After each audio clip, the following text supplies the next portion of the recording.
or if you prefer.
Or maybe you want to go a little bit more recent.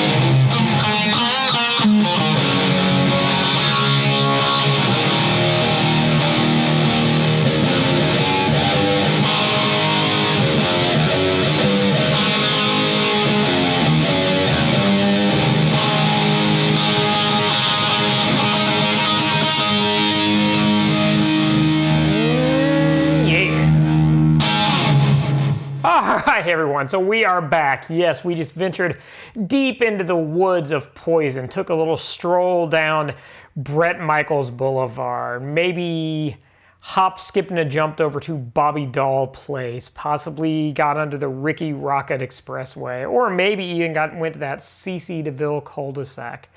Yeah, some really bad Poison jokes and euphemisms and references there. But we are talking about that most 80s of all rack mount guitar effects processors today, the ART SGX 2000 Express. I'll jump over to the faceplate of it here so you can kind of see what we're talking about, and then we'll talk a little bit about the history of the company and this product, and then dive into some of the sounds, some of the features and capabilities of it, and then we will do my usual wrap up on what I think are pluses and minuses, good and bad points of it. So of course I'm going to be reaching over a little bit here to move the camera around onto the front face of it, so pardon me if I look a little bit weird going on and off the main camera. Here's the front face of this beautiful piece of 80s technology, the ART SGX 2000 Express. Now the first thing you may notice there, man does it look 80s. That logo and that graphic is all about the bright neon pink and the lavenderish purple on a black background. Doesn't get a whole lot more 80s than that. For those of you old enough to remember, it may remind you of Jams, those awesome cool shorts that we all wore back in the late 80s, whether we were in elementary school or high school or whatever the case may be. So let's take a look at the front panel of this guy, more about the actual controls than that beautiful Miami Vice inspired aesthetic that it carries.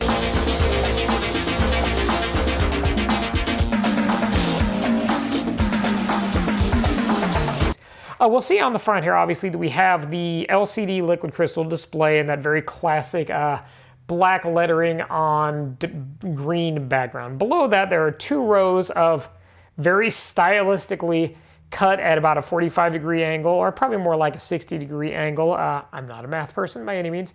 LED lights to let us know various functions are being used. Looking at those on the front here, and I'm going to bend over onto the camera to see it, we will see that we have lights for an exciter, for a compressor limiter, for a digital contour, for a program equalizer, for a patch bay or effects loop, for tube or solid state distortion, for a noise gate or expander, for a ACU ENV Sim, which stands for Acoustic Environment Simulator. We'll talk more about that a little later.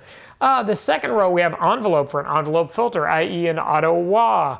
We have reverb. We have gated reverb. Yes, for that most 80s of all sounds, gated reverb. If you don't know what gated reverb is, if you've ever heard the Phil Collins song In the Air Tonight, you know that part where the drums come in, about 3/4 the way through it, where it sounds like they're in like a big, huge cavern or something.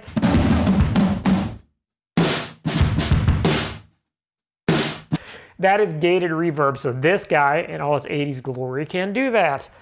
We also have delay, we have pitch tuning, or pitch transposition, pardon me, transposing. We have a flanger / chorus, we have a sampler, and we have a phaser, it looks like, as well.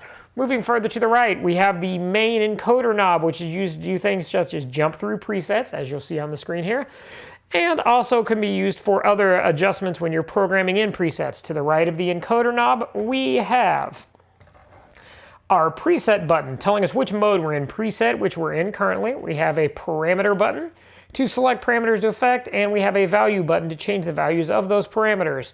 Then to the right of that, we have our ever popular oh-so 80s 3-digit LCD display, and that is red, even though they maybe missed the opportunity by not making it pink too, but once again, this was the 80s, so maybe they couldn't make a pink LCD display. To the right of that, we have a bypass button. We have an edit mode button. These are all LCDs, obviously, to let us know if they're being used. Then to the right of that, we have 10 buttons that are numeric in value that do a number of functions. There's an enter button, there's an add effect, there is a delete effect, there is a title edit, there is a MIDI button. Yes, this guy is MIDI capable as far as controlling. It does have a MIDI in, MIDI out, and MIDI through on the back, which I'll put a picture of the back panel here in just a few minutes so you can see that guy. Buttons 5 through 9, we have a recall button, we have a store button, we have a utility button, we have a recorder arm button, and a trigger button for the sampler. We'll talk a little bit more about that, but I haven't dug too far into the sampler on this guy. Then to the right of that, we have an LED light to indicate clipping on the digital processor. It's a digital processor input level slider from 0 to 100%. We have a nominal light letting us know where our gain staging is that lights up kind of an orangish yellow. And then we have a present light that lights up in green as well. Below that, we have the main / XLR output slider for volume, which is 0 to 100% as well. Now, note here, this is the 80s. I really feel like they missed the boat by making that 0 to 100%. You can see, yeah, the numbers all go to 11. Look. Right across the board. 11, 11, and most of 11, the and amps go up to 10. Exactly. Directly below that guy, we have, let me get the tripod adjusted just a little here.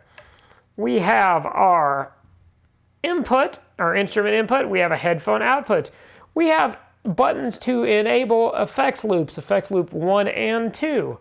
To the right of that, we then have a number of rotary buttons that are essentially tone controls and tone shaping controls, although they're worded a little bit oddly. We have, first off, our stereo master output, which is this guy. We have our balance, left to right balance level. We have our tube drive contour, which is our contour knob for our tube circuit built into this guy. And yes, it does have a single 12AX7 tube in the preamp stage of it. Beyond the tube contour, we have, sliding over here, and these are essentially tone controls, only worded very differently. We have an edge control, which I've figured out is kind of a presence. We have a crunch control, which is more of a treble. We have a warmth control, which is our mid-range. We have a growl control, which is kind of like low mids. And then we have what has got to be the most horrible 80s named rotary knob ever. We have a thrust knob. Wow. Which is our low end. And then to the left of that, we have our drive, which is obviously, as you would expect, our drive or our distortion level. So there we go. And you'll hear these knobs are a little bit noisy, but so there's our drive knob. We'll play around with all of them here just so you can hear them. So here's turning up our growl knob up and down. Obviously, we lose all our low end without the growl. Or our thrust, pardon me. Now we have our growl knob.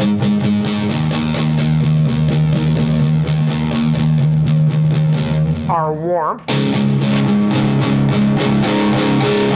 kind of those upper higher mids. We have our crunch, which is obviously our treble. And then our edge, which is our presence. So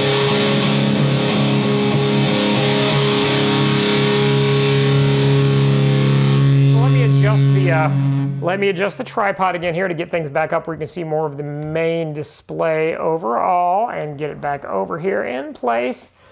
And so now let's kind of take a little bit of a dive into the history of ART before we go into sounds. ART stands for Applied Research and Technology. Now, listening to that name, my first thought, if I knew nothing about music, would be, well, this is a company that builds rockets to go to space. It sounds an awful lot like JPL, Jet Propulsion Laboratories, or something like that. Applied Research and Technology sounds like a very, very high-end techie type of company. Not making light of their abilities, but by any stretch of the imagination, they're still a very thriving company today, and they make a lot of very cool, relatively affordable, but pretty good quality studio gear, including rack mount processors, rack mount vocal channels, and mic preamps and that sort of thing. But art, makes me think an awful lot of like sending astronauts to the moon or to Mars or something like that, but I digress. So ART was founded in 1984, and they initially came out doing guitar effects pedals like a lot of other companies did. Pretty quickly though, they transitioned into doing rack mounted gear and doing gear including microphone preamps and so on and so forth. As we've talked about in these previous episodes of Vintage Gear Reviews, rack mount gear was very much the kind of flavor of the day, week, month, year, and decade of the 80s. So obviously they dove headlong into it when it came to rack mount guitar gear with the SGX line of processors. That included the SGX 2000 originally, and the SGX Night Bass, which was, as it probably sounds like, a bass guitar processor for those of you that played a 4-string back then or a 5-string, but wanted the ability to manipulate your sound as well and get all of those cool 80s tones out of it. They had the SGX LT, which was a single rack space, more pared down effects only unit. And then the SGX 2000 was revamped into the SGX 2000 Express, which is the guy that you see here in front of you and the one that I was so thoughtfully gifted along with a plethora of other cool 80s and 90s guitar gear from a very dear friend a couple of months ago, about 2.5 months ago. So along with that, they also had the XP15 MIDI foot controller that went along with this. Unfortunately, I don't have the XP15. I may try to pick one up if I can find one just for fun. But it was connected by a MIDI cable that controlled the ability, I know for sure, to change presets on this. Also had a couple of expression pedals on it that you could use for wah features, for volume features, and so on and so forth. And I don't know for sure, but it may have been able via MIDI to be able to adjust some of the parameters as well of this processor. So ART's been around for 36 years as of the year 2020. They're still going strong, and some of their rack mount processors for more of a studio environment, like their VLA compressor or their VLA Pro 2 mic channel or preamp, dual preamp mic channel rack mount unit, are pretty popular in the budget, affordable home studio recording end of things. So that's kind of background on the company. So now let's dive a little bit into the SGX 2000 Express. We already talked about all the effects that it has on board that they could do. So let's just kind of take a listen to some of the presets and take a little bit of a stroll perhaps down memory lane. Or if you're not old enough for this to be a memory, let's revisit the past a little bit. So starting out with our very first preset here, the one you're hearing me playing there at the start, it shows that this preset is called Dream. If we look at it, you'll see that it says it has CMP, compressor, expander, and distortion on it. And if we go here to parameter, it also shows, pardon me, compressor, expander, distortion, and let's see what else we have. We have it has an equalizer built into this one. It has the acoustic emulation, the AES built into this one, and has level, has a delay, has a reverb, has a chorus on it. So this one's pretty much got the whole 9 yards. Everything you can get built into it sound-wise is on this preset. And it is very, as you heard, 80 sounding.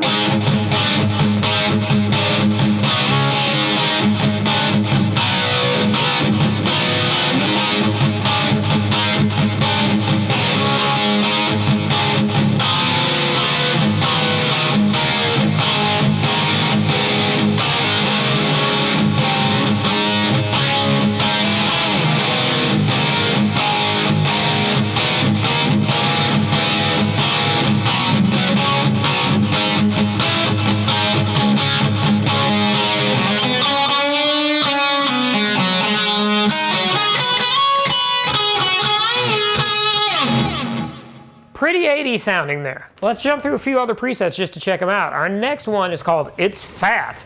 So let's see, is it fat?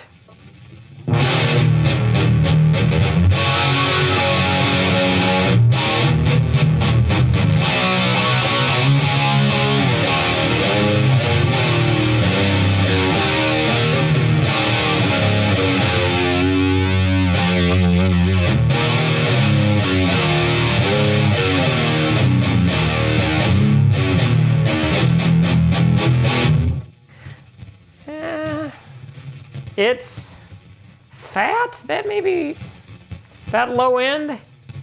It's mildly chubby, maybe? I don't know if I call that fat, but they say it's fat. So let's check out the next one.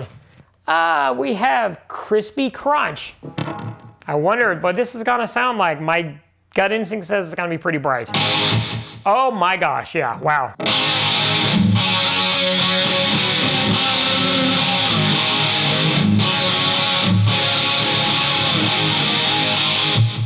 Boy, I bet that is ear-piercing when you get the higher registers on your guitar.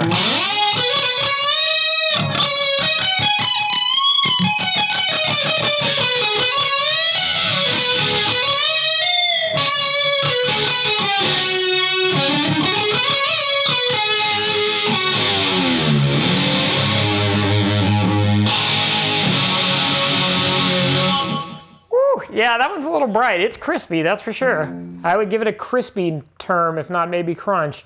How about our next one? This is a Smokin' Flange. Ooh, this sounds very, even though it was 70s, this reminds me a whole lot of some Van Halen action, perhaps.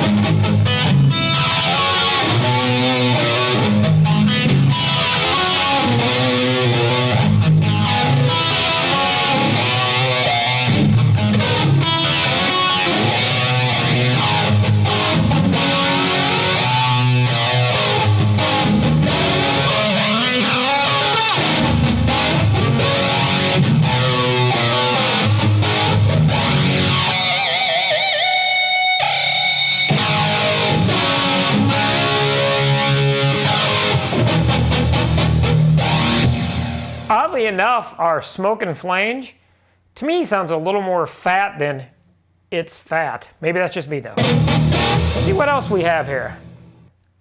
We have a harmony lead, or Harmon lead. I'm assuming this means it's gonna have some kind of pitch bending or something on it to give us a little bit of harmony to our guitar.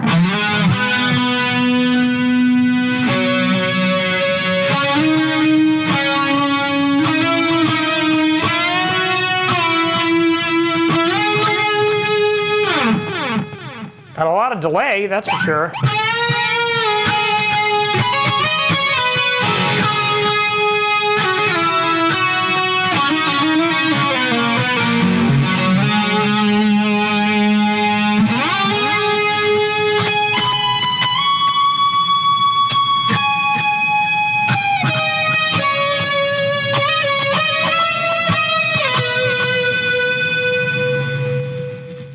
My gosh, that guy's got a lot of noise. I'm assuming there's a noise gate in this somewhere, because listen, as that note fades out, how much hiss there is.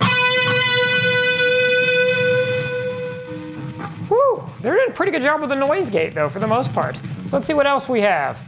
We have a pretty cool one, dude. Oh, man.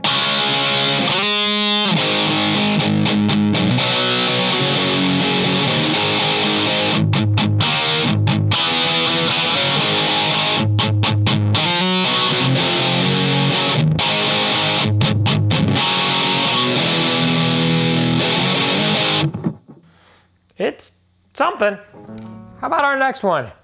Let's see, open hall lead. So the assumption is this guy's probably gonna have quite a bit of reverb on it. Oh yeah, wow.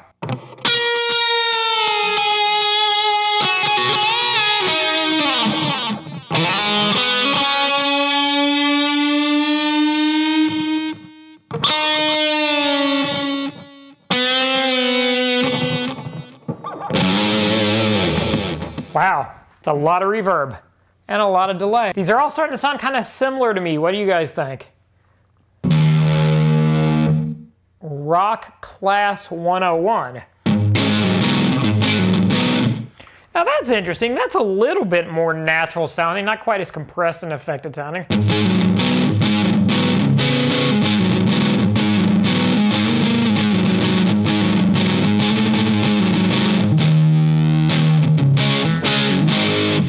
Still got a little bit of that weird kind of compressed or exciter kind of bite to it that sounds unnatural. If you do just something like this, kind of interesting, a little fuzz sounding, not real turbo distortion overdriven sounding, but when you jump off of an open chord, it's still got that weird kind of compressed sound and feel to it, which I'm not sure what causes that. Let's see what we have for effects on this guy, we'll see.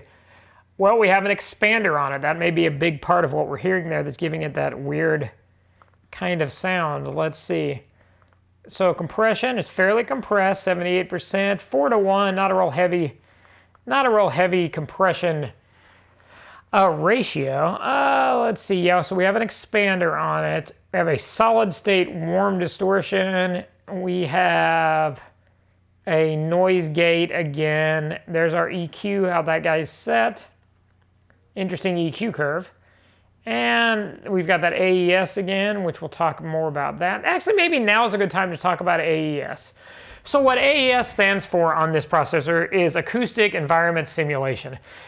Think of this as a very, very rudimentary, very old technology version of almost like a convolution reverb, I think. I haven't done enough reading on it to see if the AES is just an EQ curve internally that changes, or if it's a simulation of an acoustic environment, even obviously if it's like a sampling of an acoustic environment, pardon me, that's then put onto the sound. But it definitely can change the sound. So let's take a look here and let's see how that guy works. So we are right now on AES and it says it's wood and tile. So if we go to the value, we hit the value button and we change that. Here's what wood and tile sounds like again. If we change that to pews and people, a lot darker sounding, which that's the first thing that makes me think maybe it's just a EQ curve.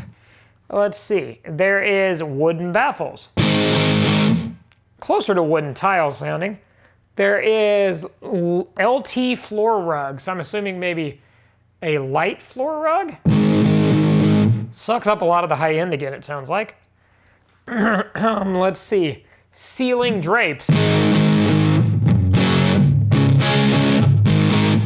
And the next one is stone ceiling. Ooh, that's a lot brighter, okay. There is wall drapes. There's natural wood.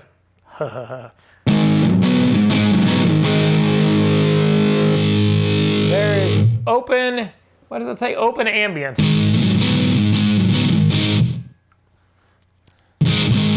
Basically doesn't sound like there's much of anything there. So open, we've got a few different ones on there. Let's see, we started out with wood and tile. What's before that? There's drapes and carpet. Boy, that's really dark sounding. There is wood and rug mixture.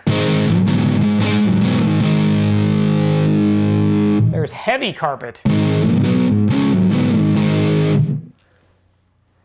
And there is a dead room. Okay, so listening to this, to me what it sounds like we've got going on is we've got a combination of some reverb, maybe a little bit of verb or acoustic simulation as far as like environment simulation, and also some EQ as well. Now, if somebody happens to know watching this, if you know the history of the SGX 2000 Express better than I, and you know exactly what the AES does from a technical standpoint, put it down in the comments. I'd love to know more about it. To me, that's what it sounds like, though. It's a combination of like a, whatever the 80s idea of a convolution reverb would be, along with some EQ changes as well. Because it doesn't just change the tone, it changes a little bit of the feeling of air around it as far as how quickly a note dies off and that sort of thing. But I don't mind on this one. This preset is not horrible. On the wooden tile on this particular preset, on Rock Class 101, which is funny because it's a solid state distortion. That's not a horrible sound. It's one of the more natural sounding ones I think we've came across yet. Let's see what else we have. Rainmaker 2.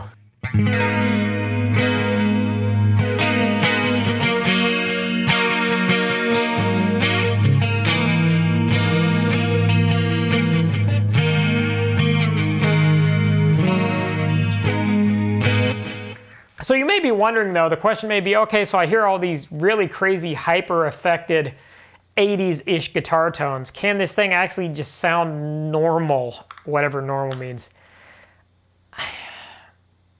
Kind of. Let me dial in a preset that I created. I spent some time with this guy the other day and wanted to see how close I could get it to just kind of a nice, normal guitar sound. Something that wasn't super crazy effects, compressor, exciter, flanger, chorusy, insanely nutty sounding type 80s stuff. And can it just do something that sounds just kind of like a guitar and an amp, only not necessarily bad sounding? Now, to preface this, right now my preset, how I've got this signal chain on this guy running is you're not just hearing directly the SGX 2000-ish. Meaning, I'm running obviously my Hamer Centaura, Sam, my 1990 Hamer Centaura USA-made guitar. This is my baby, even if she was originally had some Aquanet roots. I don't care, I'll keep her forever and play her most of the time. Running into the SGX 2000 Express on the front input. Out of this, I've got it running out of one of the main outputs into the effects return on my Egnator tweaker head. The reason I'm doing that is a tube head, and so it's a 15 watt, 5 watt switchable. I've got it running on the 15 watt mode right now. Tube head, so when you run something into the effects return of that amp, it bypasses the whole preamp section. So I'm using it essentially just as a 15 watt tube power amp is what I'm doing. And I believe it's got 6 V6s in it for the power tubes, maybe just a pair of them. Out of that, then, we're running into a single 112 combo, or 112 cabinet. You can kind of see over there in the corner, which is the Egnator matching 112 cab. I've slightly modified that guy. It originally was a partial open back cabinet. I've actually closed off the back of it to make the low end a little tighter and a little less woofy and woolly sounding. And it's being mic'd by an SM57 and then running into my UAD Apollo Twin interface and recording into Logic Pro. So we're not hearing the direct sound of this guy. Michael Nielsen, if you're not familiar with Michael's channel, you absolutely need to check him out. Big Hairy Guitars is one of his main things that he does. He's awesome. Michael's actually a composer who does film and television stuff, but he very much like me has his roots in 80s guitar, although he still has his hair, so he could be Big Hairy Guitar if he wanted to. I don't really have that option. I'd be more big baldy guitar. On Michael's demo, he used the direct XLR outputs of this guy and then ran it directly into his interface. You could hear this cabinet simulations not running through a mic or running through anything else like that. And it sounded pretty good. He was kind of came to the conclusion, much like I did watching his video, that wasn't too horrible sounding as far as sounding pretty good direct, almost maybe better direct than through an amp like I'm running it. However, with my Apollo Twin, I just have 2 channels of input, so I can't run left and right stereo out of this guy into my Apollo Twin and also run a mic for my voice as well, which is why I'm running it the way I am. Plus, I honestly kind of like the flavor it gives most things. Running through the effects return on my amp head, I do the same thing with my Axe FX most of the time when I'm recording, because it gives it an actual tube power amp as well, and then I have some abilities to play around with mic placement and so on. So anyway, that being said, back to what started this whole little sidetrack conversation.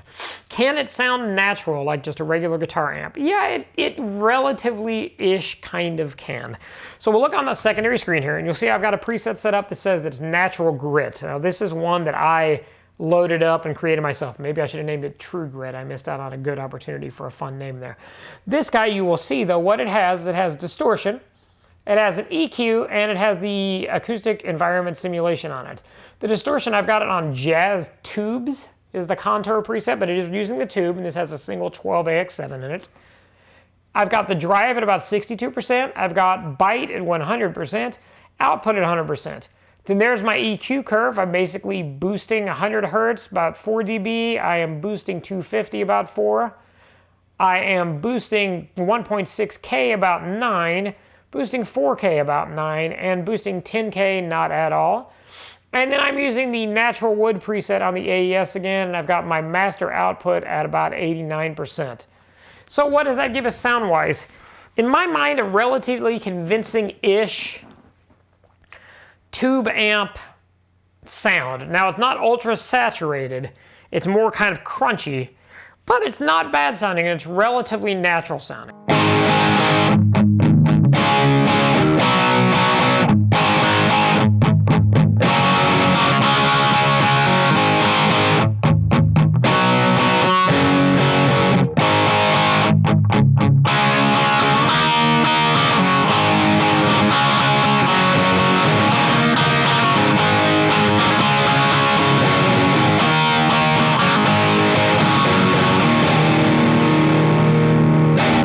So obviously not a real modern metal sound, but just kind of a straight up older rock sound, maybe even something like...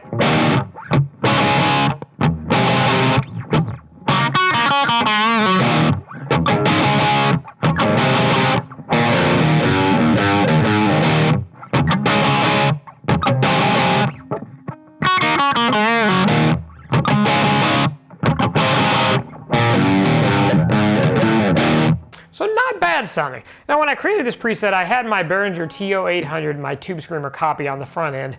And I could obviously, of course, get it to push a little bit more and get a little bit more saturation to it to get a little bit more of a distorted sound on this preset, but not horrible. That to me is a relatively convincing-ish tube amp with a mic on it type of sound.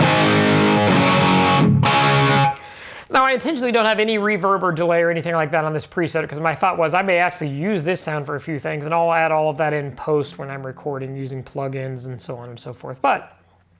So can it do a standard tube amp rock, chunky, kind of crunchy sound?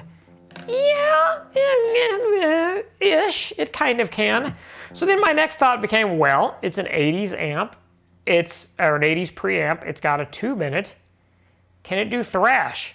Because 1980s tube amplifier, guitar heavy, i.e. thrash metal, Metallica, Megadeth, Testament, all of those bands. So I created another preset that I called Classic Thrash. This guy has distortion, a noise gate, EQ on it. You'll see this is the turbo tube. This is the hottest distortion it has. With the drive at 100%, the bite at 100%, the output at 100%. We've got a noise gate set at 50%. There's my EQ curve, almost your typical classic Metallica V, minus the fact that 40 hertz, I didn't boost nearly as much because, man, it gets really, really woofy and really loose sounding on the low end. Let's see, what else do we have on here? We have the ceiling drapery for the sound is the one I liked on the AES setting on this. And the master output at 87%, so it wasn't clipping the digital signal. That's one thing I've noticed with this guy, is if you crank the master output too much, when it goes into the digital part of the processing, the digital clipping light will light up and go crazy, and it sounds sounding really, really gross. Kind of like digital clipping in a DAW, if you know what that sounds like. Even if you've got the slider turned all the way down to 0, so you've got to kind of manage your levels internally on it as well.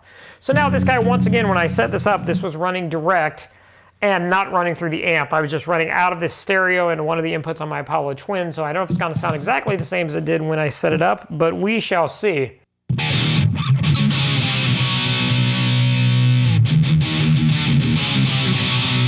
Not gonna pretend to say I can play that up to speed right now because it's been too long since I've tried, but...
So can it do that 80s thrash?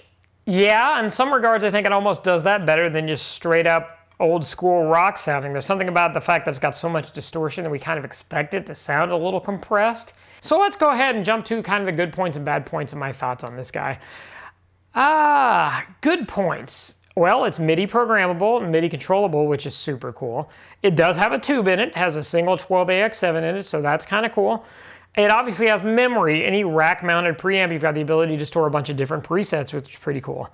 It can be a plus or a minus. It sounds very 80s for the most part. If you want that sound, let's say you're playing in an 80s cover band or 80s tribute band, or you just love 80s music and you love geeking out and jamming on to all those big-haired spandex Aquanet fueled crazy 1980s rock and roll from the Sunset Strip. It obviously can absolutely freaking do that, probably better than most things. That might also be seen as a minus though, because that's also kind of a dated sound, so it depends on what you're doing. It's kind of making a little bit of a comeback, at least on the electronic music side with synthwave and stuff like that. And I can imagine how on a synthwave track, you get one of these really affected clean sounds. That could be a really useful guitar tone for that as well too. Or once again, if you're in a Whitesnake cover band or something like that. So minuses. Well, going along with a plus, it is very 80s sounding, so that may limit its usefulness for you. Programmability is pretty easy on it. Actually, it's one of the easier ones of these units I've been going through as I've been working my way through all the cool gear that was gifted to me. The programmability is pretty straightforward. I didn't have to search for the manual for this guy. All the buttons are pretty well laid out pretty logically, and they pretty much explain what they do. Where it's pretty easy to get the hang of figuring out what to do to go in and program this guy. At least from what I've learned so far. The sampler is something I haven't really figured out yet, so I have to figure that guy out. I think it's going to be basically like a looper from what a little bit I've played around with it. Other minuses on it. Well, like I say, on all of these units, this guy was built in the late 80s, so it's over 30 years old, which means that realistically, two things. Eventually, probably reliability is not going to be there, although it's still trucking along at this point, other than some noisy pots that I need to try to clean up a little better. And parts availability is probably going to be an issue as well. Like I said, for instance, this guy, you could get the X15 foot controller. Really cool, very, very 80s looking foot controller that looks just like the front panel of this guy with all the lavender and pink graphics and stuff on it. But it did have two expression pedals on it. So you could have a wah pedal and a volume pedal and all that at your feet, along with, I believe, 8 or 10 soft touch buttons to go through different banks of presets and stuff. So that'd be super cool. However, not real easy to find because this guy's so old. So there's one on Reverb as of right now that has the X15 foot controller with it in a nice padded case. The seller's wanting though a little over $500 for it because it pretty much looks like a time capsule piece. It looks about brand new. So that's a minus for me. Seeing as the X15 seems like it's probably pretty specific to this guy. Maybe it's not. Once again, if somebody knows in the comments down below, if I can use another MIDI foot controller and control this guy, that would be awesome information to know. So if you know that, put a comment down below and let me know. Otherwise, I can't really think of a whole lot of minuses for it. And obviously in 2020, this is very much a niche product. I don't even know if I even call it that, honestly, because it's very much a product that doesn't even exist anymore. But if you can find one, it's pretty narrow in its scope of what it could be used for. But it is pretty cool, too, if you want to take that trip down memory lane, if you want to explore what guitar technology sounded like and looked like in the 80s. If you want to play Poison riffs and jam out to them and sound like the albums where it's that guitar that sounds like it's squashed within an inch of its freaking life and has a ton of effects on it, including chorus on a distorted guitar. It was an 80s thing. You can do that with this guy. So that is it for my review and demo of the SGX 2000 Express by ART, Applied Research and Technologies. As always, if you found this video to be helpful, fun, funny, amusing, entertaining, any or all of the above, go ahead and give me a thumbs up on it. And I would absolutely love it. I would dance a freaking jig, maybe on camera one of these days, if you would click the subscribe button down below and ring the bell for notifications. I do put out typically 3 pieces of primary content per week. I put out the gear reviews. Right now I'm currently in the vintage gear review phase on Thursday afternoons like this.